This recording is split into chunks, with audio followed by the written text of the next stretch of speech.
Hello, on se retrouve dans cette vidéo pour découvrir comment mettre en place des formulaires sur Softer.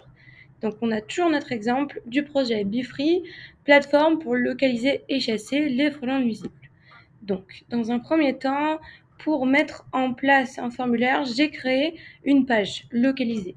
Parce qu'en fait, dans mon projet, comme je l'explique depuis le début de mes vidéos, j'ai envie de donner la possibilité aux particuliers de localiser un nid dans un catalogue sur une carte. Donc, ce que je vais faire, c'est que je vais ouvrir cette page localisée. Et je vais donner la possibilité à mon particulier de remplir un formulaire justement pour amener de manière dynamique l'information dans un champ Airtable.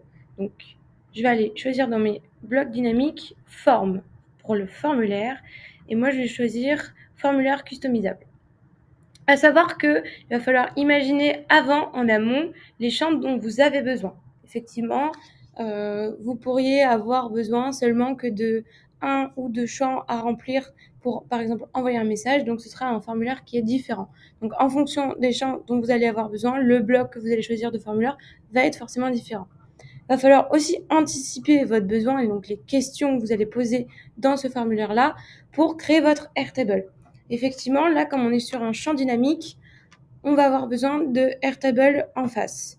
Donc, il va falloir aussi créer un Airtable que moi j'ai déjà réalisé en amont avec les champs que je souhaite que mon particulier remplisse dans mon formulaire.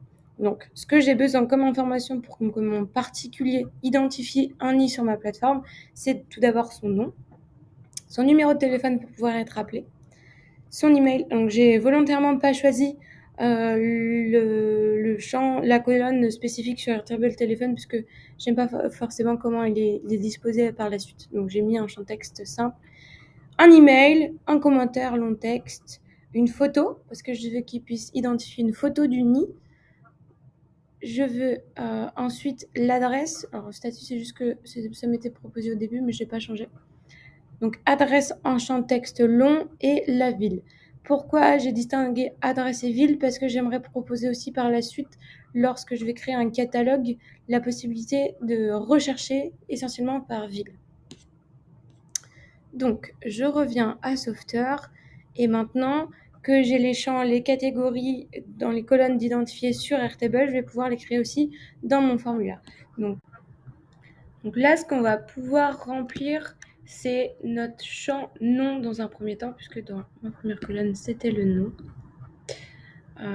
À savoir que le nom, il a déjà été rempli par notre utilisateur lors de son inscription. Donc, je vais pouvoir le rendre dynamique et empêcher le fait qu'ils doivent le reproduire encore une fois, le remettre comme information alors qu'il s'est déjà inscrit avec. Effectivement, lors de l'inscription, les données sont enregistrées, donc on va pouvoir aller les récupérer de manière cachée avec un hidden, donc un champ caché. La documentation de Softer est plutôt bien faite sur... Alors, c'est pas ça que je voulais ouvrir, c'était sur les hidden fields. Si, c'est ça. Ça, c'est bien ouvert. Donc, les hidden fields vont nous permettre de récupérer des informations que l'on a réceptionnées à l'inscription parce que c'est dans le compte utilisateur. Et donc là, moi, ce que je veux récupérer, c'est le nom ici. Donc, je vais prendre cette formule-là et je vais mettre dans Value. Hop. Juste ici. Et finalement, lorsque l'utilisateur va remplir ce formulaire, automatiquement, Softer va aller rechercher l'information nom de cet utilisateur-là qui l'a renseigné lors de son inscription. Et donc, le tag, ça va être l'endroit, la colonne dans laquelle l'information va être stockée dans Airtable. Il faut faire attention à ce que cette catégorie soit bien identifiée par son bon nom. Ce que je veux dire, c'est par exemple, ne mettez pas, sans faire exprès, un espace ou une virgule ou justement un mauvais orthographe, puisque si c'est pas écrit de la même manière sur Softer que sur votre Airtable, le nom de la colonne, Softer ne saura pas dans quelle colonne exactement envoyer l'information, donc du coup, votre formulaire ne fonctionnera pas. Donc, grâce à ce champ caché, je vais réussir à obtenir le nom de l'utilisateur qui a rempli le formulaire de manière automatique sans devoir redemander encore l'information justement à ce dernier. Donc, voilà pour mon champ nom.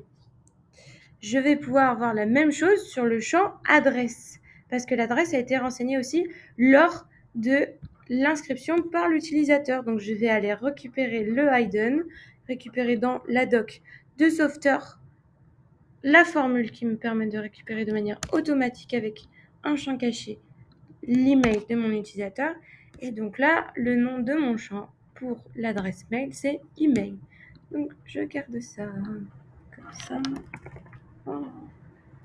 Donc voici pour les champs cachés, donc pour le nom et l'email de mon utilisateur. J'avais dit sinon que je voulais le numéro de téléphone et ce n'est pas une information que j'ai demandé lors de l'inscription. De ce fait, j'ai phone number, j'ai label, c'est téléphone. Donc je vais l'écrire ici. Téléphone. Enseigner votre téléphone. Je vais pas le mettre au début parce qu'en fait, ce que je veux mettre en tout premier lieu, c'est le fait de prendre la photo. Dans ma proposition de valeur, c'est de localiser des nids de frelons nuisibles. La première chose qui va nous permettre d'identifier un nid de nuisible, ça va être surtout la photo pour un professionnel. Dans ce sens, je veux inviter l'utilisateur le plus vite possible à prendre une photo du nid. Donc c'est ce que je veux mettre en avant dès le début. Je vais prendre ce champ-là parce que j'ai pas de drop-down. Les drop-down, c'est un champ qui est assez particulier. Je fais juste une petite aparté, j'en ai pas besoin. Mais en fait, vous allez pouvoir mettre des multi-select dans votre Airtable, une catégorie multi-select par exemple, et avoir, je sais pas, moi si j'avais voulu que mon particulier sélectionne si c'est dans un champ, si c'est dans un arbre, si c'est dans une maison ou un appartement, j'aurais mis tous ces multiple select là dans une colonne dans Airtable, et ici j'aurais mis arbre, point virgule, appartement, point virgule, etc. Et ça m'aurait donné une liste déroulante avec les différents choix disponibles à l'utilisateur. À savoir que la première fois que j'ai créé un formulaire, je me suis fait avoir parce que j'ai mis des espaces entre les points-virgules, ce qui m'a amené à une incohérence entre Software et Airtable, puisque justement, comme je l'expliquais tout à l'heure, pour aussi les tags, si vous mettez un espace qui n'existe pas, vous ne pourrez pas aller sélectionner justement ce que vous avez prévu dans Airtable. Donc moi, ce que ça avait fait, c'est que ça avait créé un nouveau select de possible dans Airtable qui était appartement, espace ou arbre, espace. Donc du coup, j'avais un doublon. Donc faites attention à vraiment pas mettre d'espace pour avoir ce que vous voulez bien. Comme c'était une petite aparté. Non, je ne le supprime pas. Je veux... Tant pis. Je voulais créer ça. Et donc là, j'ai dit que ce serait le champ photo. Donc je vais aller chercher un attaché, un file, je ne l'ai pas vu, si, file, ici. Donc ça, ce champ-là, c'est pour insérer un document. Ça peut être un PDF, mais moi, ça va être généralement PNG ou JPEG pour les photos que les particuliers enverront. Label, c'est prenez une photo unique. Le tag dans Airtable, ce doit être photo. Exactement. Ok.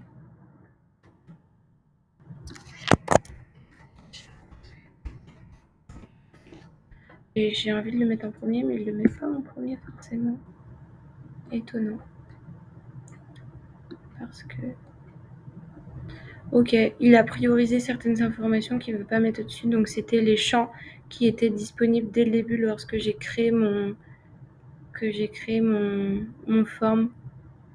Donc assez étonnamment. Bon, tant pis. Je vais les mettre là. Et donc pour rendre un champ obligatoire dans un formulaire, vous cliquez sur les 3 petits points et vous activez le mode required, qui est champ requis. Donc en fait, l'utilisateur ne pourra pas valider ce formulaire et envoyer le formulaire tant qu'il n'aura pas rempli ce champ-là. Moi, je le rends obligatoire parce que je veux absolument qu'il prenne une photo pour le professionnel, justement. Donc je retrie un petit peu tout ça. Qu'est-ce qu'il me manque? Il me manque l'adresse. Alors, j'ai un champ adresse de disponible dans les formulaires, mais il va falloir connecter avec l'API de Google Maps et j'ai pas encore montré à stade de mes vidéos comment est-ce qu'on le fait. Du coup, je le ferai potentiellement plus tard. Aujourd'hui, je vais choisir intentionnellement de prendre un single line text pour l'adresse.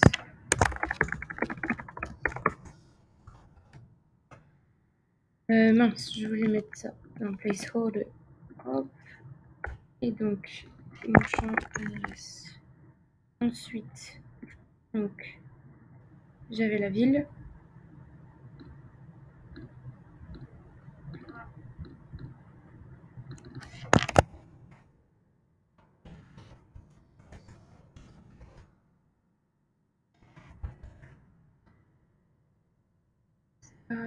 Ça. C'est incroyable de mettre le téléphone collé. Écoutez, mettons-le tout en haut. Ok, il n'y a pas trop de logique sur comment il veut ranger les informations. Tant pis, c'est pas très grave pour le coup. Ensuite, donc j'ai la ville, j'ai l'adresse, j'ai le téléphone, l'email, ce sera automatique et le nom aussi. Je veux que le particulier puisse laisser un commentaire au professionnel. En effet, si on ne sait pas si c'est dans un arbre, dans un champ ou dans son appartement ou dans le coin d'une porte, ça peut être quelque chose d'intéressant à savoir pour le professionnel. Donc du coup, je vais laisser la possibilité de laisser un commentaire.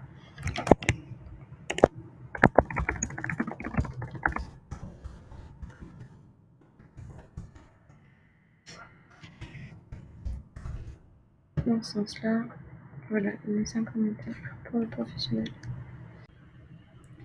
Donc maintenant, j'ai fini de remplir le formulaire et sur Software et de mettre les catégories, du coup les colonnes en fonction sur Airtable.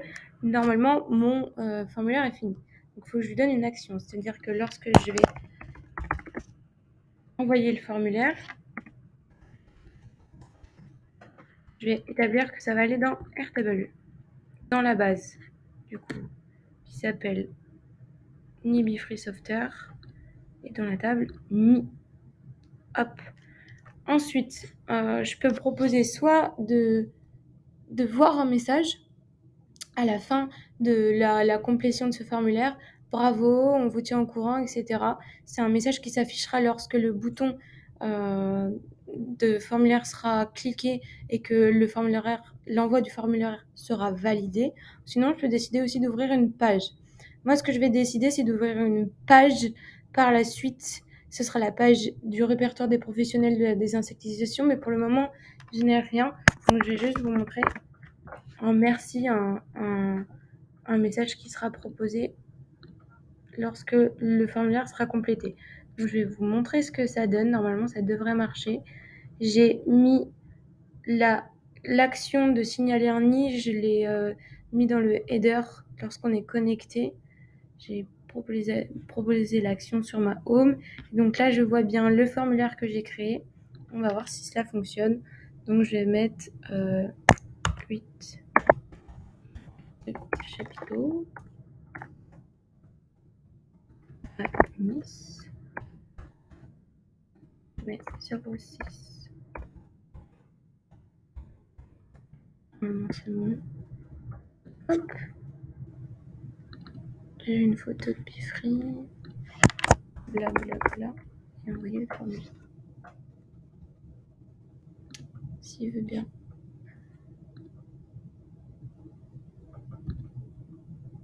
Il veut pas. Ah, parce que mon numéro de téléphone n'est pas bon. Il y avait un numéro en trop. Donc là, j'ai fait envoyer le formulaire. Le bouton était vert lorsque la complétion a été validée. Donc j'ai bien le message merci lorsque j'ai bien envoyé le formulaire. Magie magie, ce qui doit se passer, c'est que les informations que j'ai envoyées vont sur Airtable. On va voir ça. Tadam! Donc du coup, qu'est-ce qui s'est passé? J'ai le nom avec mon prénom, donc les informations que j'ai complétées lors de mon inscription qui sont envoyées automatiquement dans Airtable grâce au champ caché. Là, j'ai le numéro de téléphone que j'ai renseigné, l'email qui est aussi avec un champ caché, le commentaire, la photo du nid, l'adresse et la ville. Voilà en tout cas comment faire un formulaire sur Software avec Airtable. Je vous ai montré les champs cachés. Il y a encore beaucoup de formulaires dans la doc de Software qui vous permet de faire d'autres choses avec les champs cachés. En tout cas, le reste des possibilités qui me sont offertes, c'est surtout du design. Donc, je vais pas vous montrer ça puisque je vous le fais déjà dans la vidéo landing page. Je vous montre à peu près comment gérer tous les blocs et le design sur Softer. Donc, voilà la fin de la vidéo. Maintenant, la suite, la prochaine vidéo, ce que je vais vous proposer, c'est de mettre en forme les informations des nids que l'on a sur Airtable dans un catalogue.